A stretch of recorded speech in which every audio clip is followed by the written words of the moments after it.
ہجری 15 رمضان المبارک کو ہی آقا مدنی کریم صلی اللہ تعالیٰ علیہ وسلم کی پیاری لخت جگر جناب سیدہ فاطمۃ الزہرا رضی اللہ تعالیٰ عنہا کے بطن سے اللہ رب العزت نے میرے پیارے آقا کو پیارا نواسا۔ جناب سیدنا امام حسن رضی اللہ تعالیٰ عنہ عطا فرمائے تھے۔ آپ علیہ السلام کے پیارے نواسے کا یوم ولادت سن 3 ہجری 15 رمضان المبارک ہے۔ میرے آقا کا خاندان آپ علیہ السلام کے ان 2 نواسوں کے ذریعے چلا۔ ویسے تو میرے آقا کے نواسے 3 ہیں۔ جناب فاطمہ رضی اللہ تعالیٰ عنہ کو میرے اللہ نے 3 بیٹے عطا کیے تھے۔ پہلا بیٹا پیدا ہوا، آپ علیہ السلام حضرت علی کے گھر کے اندر آئے۔ میرے آقا نے فرمایا میرے بیٹے کو لاؤ، مجھے زیارت کراؤ۔ جناب علی المرتضیٰ رضی اللہ تعالیٰ عنہ بیٹا اٹھا کے لائے۔ میرے آقا نے بیٹے کو گود میں لیا اور محبت سے پیشانی پر بوسہ دیا اور فرمایا علی اس بیٹے کا نام کیا رکھا ہے؟ جناب علی مسکرا کے فرماتے ہیں آقا میں نے اپنے بیٹے کا نام حرب رکھا ہے۔ آپ نے فرمایا نہیں، اس کا نام حرب نہیں، ھذا حسنٌ، یہ تو حسن ہے۔ آپ علیہ السلام نے نام مبارک حسن تجویز فرمایا۔ عرب کے اندر امام حسن کے نام سے پہلے کسی بچے کا نام حسن نہیں رکھا گیا۔ پہلے بچے ہیں جن کا نام حسن رکھا گیا۔ کچھ عرصے کے بعد میرے اللہ نے جناب فاطمۃ الزہرا رضی اللہ تعالی عنہا کو دوسرا بیٹا دیا۔ میرے آقا پھر گھر کے اندر تشریف لائے۔ آقا نے فرمایا میرے بیٹے کی زیارت کرائی جائے۔ آقا کی جھولی میں آپ کا دوسرا نواسا لایا گیا۔ آپ نے پوچھا علی اس کا نام کیا رکھا؟ جناب علی نے فرمایا آقا میں نے اس کا نام حرب رکھا ہے۔ آپ نے فرمایا نہیں علی یہ حرب نہیں بلکہ یہ تو حسین ہے۔ یوں دوسرے بیٹے کا نام حسین رکھا۔ کچھ عرصے کے بعد جب تیسرا بیٹا ہوا، میرے آقا نے اسی طرح آ کر فرمایا علی کیا نام رکھا؟ جناب علی المرتضیٰ فرماتے ہیں کہ میں نے نام حرب رکھا ہے۔ آقا فرماتے ہیں نہیں حرب نہیں، یہ تو محسن ہے۔ پھر فرمایا میں نے اپنے 3 بچوں کا نام جناب ہارون علیہ السلام کے 3 بیٹوں کے نام پر رکھا۔ ان کے بیٹے کا نام شبر، شبیر اور مشبر تھا۔ ان تینوں کا معنی حسن، حسین اور محسن بنتا ہے۔ اس طرح میں نے اپنے 3 بچوں کا نام حسن، حسین اور محسن رکھا۔ جناب محسن بچپن کے اندر انتقال فرما گئے تھے۔ حسن اور حسین یہ دونوں بڑے بھی ہوئے، جوان بھی ہوئے، دونوں کی شادی بھی ہوئی اور دونوں کے بارے میں میرے آقا کی زبان سے بڑے عظیم جملے بھی ادا ہوئے۔ آقا فرماتے ہیں الحسن والحسین سیدہ شباب اہل الجنہ، حسن اور حسین یہ دونوں جنتی نوجوانوں کے سردار ہیں۔ میرے آقا دونوں سے بڑی محبت کرتے تھے۔ آپ علیہ السلام محبت میں کبھی دونوں کو اپنے کندھوں پر اٹھاتے، کبھی اپنے پیٹ پر بٹھاتے، کبھی اپنی پشت پر بٹھاتے، بلکہ کبھی یوں بھی ہوتا میرے آقا نماز کے اندر ہوتے سجدے کی حالت میں، جناب حسن جناب حسین آ کر میرے آقا کی پشت پر سوار ہو جاتے۔ آقا کبھی ان کو اتارتے نہیں تھے، بلکہ سینکڑوں مرتبہ ایسا واقعہ ہوا میرے آقا نے حسن اور حسین کے سوار ہونے کی وجہ سے اپنی نماز کے سجدے کو لمبا کیا، لیکن بچوں پر کبھی غصہ نہیں کیا۔ بلکہ ایک مرتبہ تو ایسا ہوا میرے آقا منبر پر بیٹھے ہیں، گفتگو فرما رہے ہیں، صحابہ کو واعظ کر رہے تھے، گرمی کا عالم ہے، جناب حسن حسین سامنے آ گئے۔ فرش کے زمین کے گرم ہونے کی وجہ سے پاؤں جب جلے، جناب حسن نے اپنا ایک پاؤں اٹھایا، اس کو رکھا، پھر دوسرا اٹھایا۔ میرے آقا منبر پر محو گفتگو تھے، صحابہ کو واعظ کہنا چھوڑ دیا۔ میرے آقا نے واعظ کو درمیان میں سٹاپ کیا، روک لیا، اترے اور سیدھے جا کے حسن حسین کو اٹھایا اور محبت کے اندر ان کو بوسہ دیا اور بوسہ دیتے ہوئے فرمایا میرے مولا تو نے سچ کہا ہے، انما اموالکم و اولادکم فتنہ، مال اور اولاد فتنہ ہے۔ اللہ میں اپنے ان دونوں بیٹوں کی محبت میں منبر نبوی کو چھوڑ کر بیٹوں کو اٹھانے کے لیے چلا آیا۔ ایک مرتبہ میرے آقا نے یوں دائیں جانب منبر کے اوپر جناب حسن کو بٹھایا ہوا ہے، یوں صحابہ کو گفتگو کر رہے ہیں۔ گفتگو کرتے کرتے کبھی میرے آقا صحابہ کی جانب دیکھتے، کبھی جناب حسن کو دیکھتے۔ پھر کبھی صحابہ کو دیکھتے اور کبھی جناب حسن کو دیکھتے۔ بالآخر حسن کی محبت میں حسن کو اٹھایا، حسن کے لبوں کو بوسہ دیا اور بوسہ دے کر کہا لوگو میرا یہ بیٹا جنتی نوجوانوں کا سردار ہے، ایک وقت آئے گا میرا اللہ میرے اس بیٹے کے ذریعے سے مسلمانوں کے دو گروہ اور دو جماعتوں میں صلح کروائے گا۔ پھر چشمے فلک نے وہ نظارہ دیکھا جب جناب امیر معاویہ رضی اللہ تعالیٰ عنہ کا دور آیا، میرے اللہ نے جناب حسن کو ذریعہ بنایا صلح کرانے کا۔ بہرحال ایک طویل واقعہ ہے، جناب حسن علیہ السلام سے محبت کا عالم اور جناب حسن کے مقام اور مرتبت اور منزلت کے لیے خدا کی قسم یہ ایک واقعہ کافی تھا۔ میرے آقا جناب فاطمۃ الزہرا رضی اللہ تعالیٰ عنہ کے گھر کے اندر تشریف لاتے ہیں، عین دوپہر کا وقت ہے، جناب فاطمہ رضی اللہ تعالیٰ عنہ آرام فرما رہی ہیں، حضرت علی رضی اللہ تعالیٰ عنہ بھی آرام فرما رہے ہیں، حضرت حسن رضی اللہ تعالیٰ عنہ کو بھوک تڑپاتی ہے، بھوک کے عالم میں بچے ہیں، بلبلاتے ہیں، روتے ہیں، اور رونے کی آواز سن کر میرے آقا بے چین ہو گئے، گھر کے اندر آتے تلاش کر رہے ہیں کوئی چیز ملے میں اپنے بیٹے کو خود اپنے ہاتھ سے کھلاؤں، کچھ نہیں ملا۔ کونے میں دیکھا ایک بکری کھڑی ہے، میرے آقا خود بکری کے قریب جاتے ہیں، اپنے نبوت والے ہاتھوں سے بکری کے تھنوں سے دودھ نکالتے ہیں، اپنی لخت جگر بیٹی کو نہیں اٹھایا، اپنے داماد کو نہیں جگایا، اپنے نبوت والے ہاتھوں سے بکری کا دودھ نکالا اور نکال کر جناب حسن کے ہونٹوں کو لگا کر ان کے پیٹ میں بکری کا دودھ پہنچایا ہے۔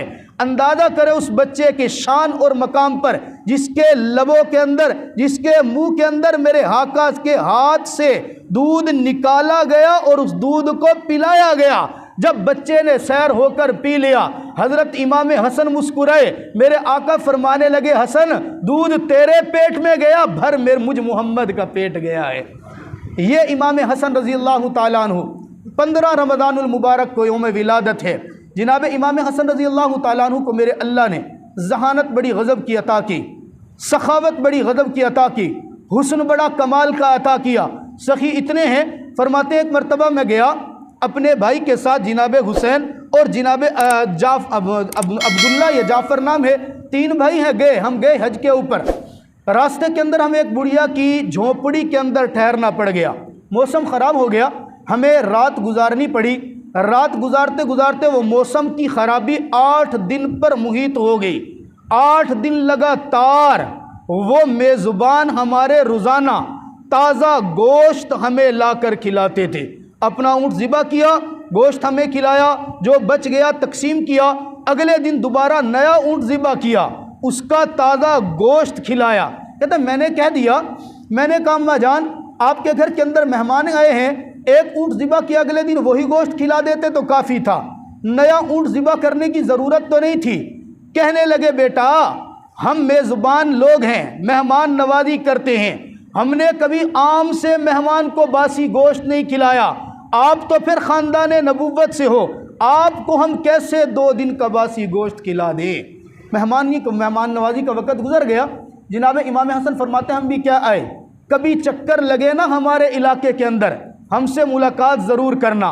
کہتے ایک لمبا عرصہ گزر گیا، لمبے عرصے کے بعد وہی بوڑھا اور بوڑھی مدینہ منورہ کے اندر آئے، آ کر ملاقات کی۔ کہتے میں نے پہلے لمحے کے اندر ملاقات کرتے پہچان لیا، یہ وہی میزبان ہے جو ہمیں تازہ گوشت کھلاتے تھے، خوب مہمان نوازی کی۔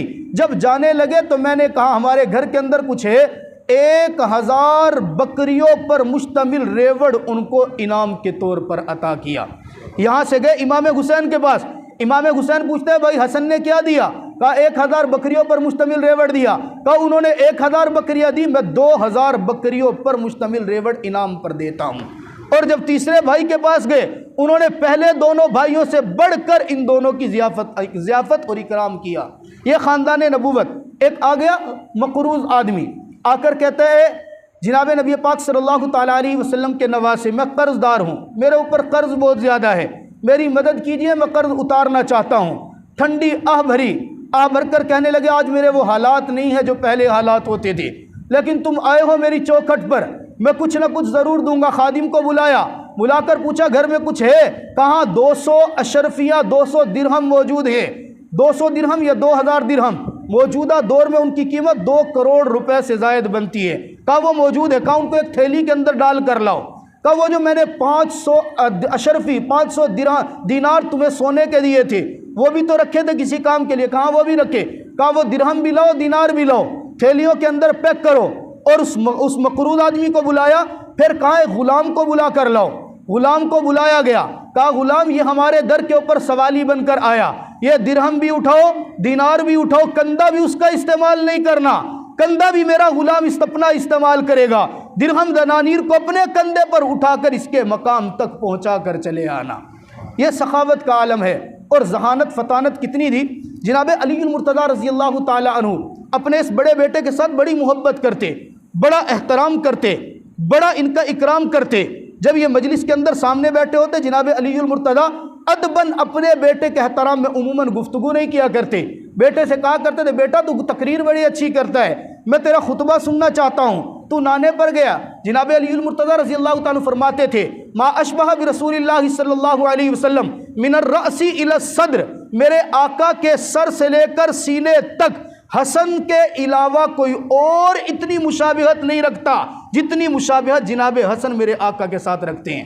کہا سینے سے لے کر پاؤں کے ناخن تک حسین میرے پیغمبر کے زیادہ مشابہ ہیں، اور سر سے لے کر سینے تک حسن زیادہ مشابہ۔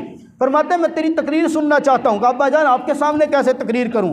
آپ کے بارے میں تو اللہ نے خود فرمایا نا، جناب نبی پاک صلی اللہ علیہ وسلم نے خود فرمایا انا مدینۃ العلم وعلی بابھا، آپ تو علم کا دروازہ ہیں، ابا جان آپ کے سامنے گفتگو کیسے کروں؟ فرمایا چلو ٹھیک ہے، نہیں کرتے نہ کرو۔ ایک دن جناب علی المرتضیٰ چھپ کر گفتگو سننے لگے، چھپے، سامنے نہیں ہوئے بیٹے کے، کسی جگہ پر چھپے، بیٹا گفتگو کر رہے، تقریر کر کے ختم کرتے حضرت علی مسکرا کے باہر نکلتے ہیں اور بلند آواز سے کہتے ہیں ذریۃ بعضھا من بعض، تیرے اندر بھی وہی میرے اللہ نے صلاحیت رکھی، تو بھی اولاد تو پیغمبر کی ہے، جو فصاحت میرے اللہ نے میرے پیغمبر کو دی اسی کا حصہ تجھے بھی عطا کیا ہے۔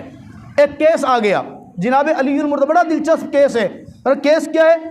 ایک آدمی ہے، جنگل کے اندر سے اسے گرفتار کیا گیا، اس حالت میں گرفتار گیا کہ اس کے ہاتھ کے اندر خنجر ہے، خنجر سے تازہ خون ٹپک رہا ہے، اور اس کے سامنے ایک شخص تڑپ رہا ہے، گلا اس کا کٹا ہوا ہے، اس کو ذبح کیا گیا ہے، ہاتھ میں خنجر ہے، خون بھی ٹپک رہا ہے، لاش بھی موجود ہے۔ حضرت علی المرتضیٰ رضی اللہ تعالیٰ عنہ کے سامنے آ گیا، پوچھا گیا تو نے قتل کیا؟ خاموش۔ کہا تیرے سامنے میت بھی ہے، بندہ بھی تڑپ رہا ہے، خنجر بھی تیرے ہاتھ کے اندر ہے، اقبال جرم کر یا پھر حقیقت بتا۔